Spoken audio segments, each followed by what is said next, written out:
Hello, my name is Hector. From Murrieta, California, you're watching Norcore TV. Hope you like it. Today, we will be talking about adversity, something all walks of life must face. And though we may often want to escape its grasp, our minds, bodies, and souls are molded by it. Let's have another look together and cherish adversity for the growth it truly provides. I wasn't the best student growing up.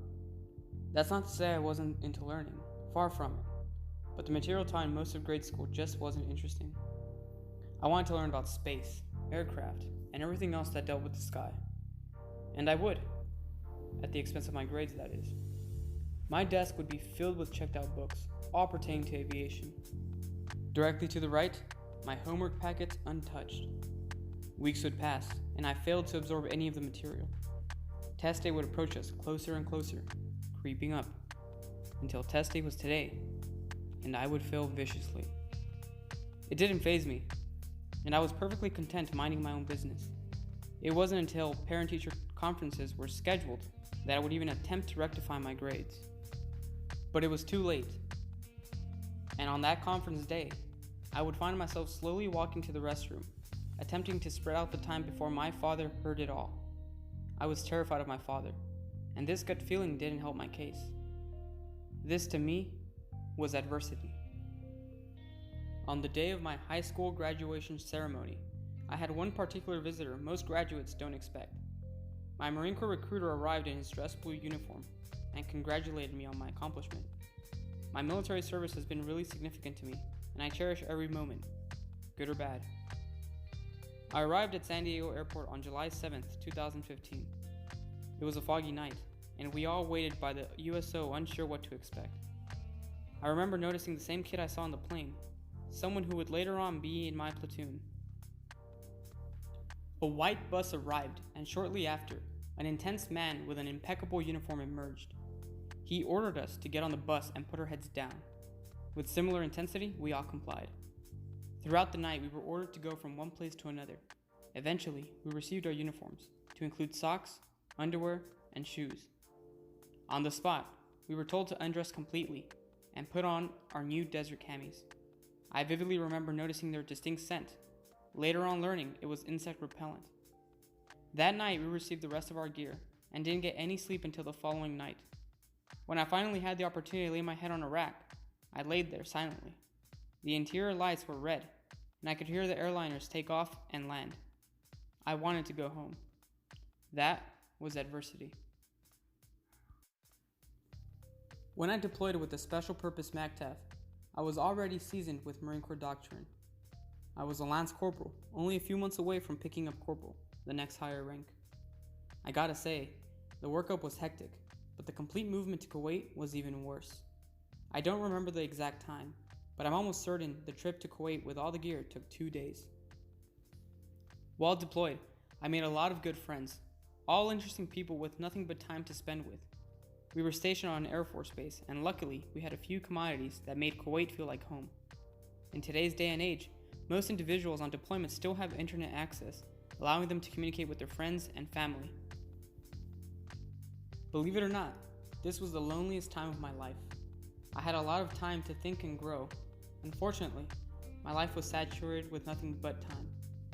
I had an opportunity to go to Afghanistan, where I would later find an inner peace, a calm like no other. But isolated in Kuwait, that was adversity. In 2018, another Marine I worked with won a raffle to go skydiving in Oceanside.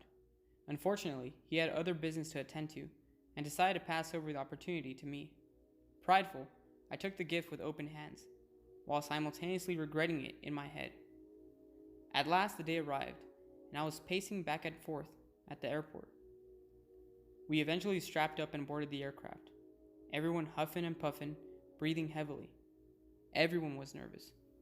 As the aircraft climbed into the sky, I remember sitting right next to the door, which was left wide open. My stomach turned and I hyperventilated silently.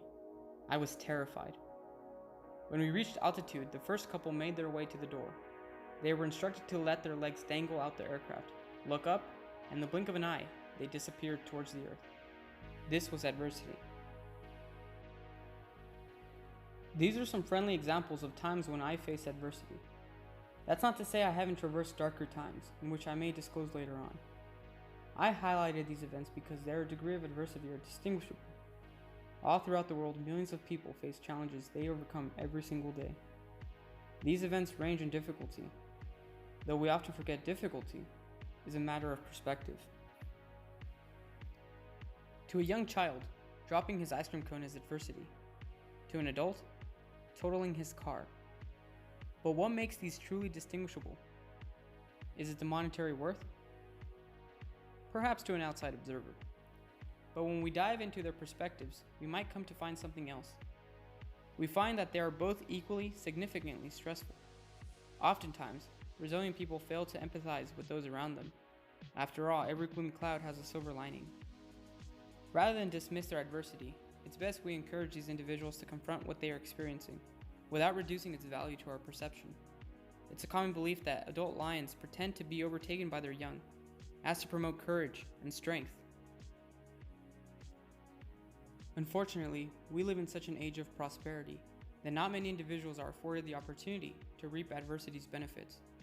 In worst cases, we encourage people to flee their hardships, stunning mental and spiritual growth. In the face of adversity, we should raise our heads up high. It might hurt, it might be terrifying, and it just might not go as planned. In a later episode, we will discuss the Greek philosophy of Stoicism and how ordinary people practice this virtuous lifestyle every day. Thank you for watching Norcore TV. I hope you enjoyed our channel. Until next time, take care.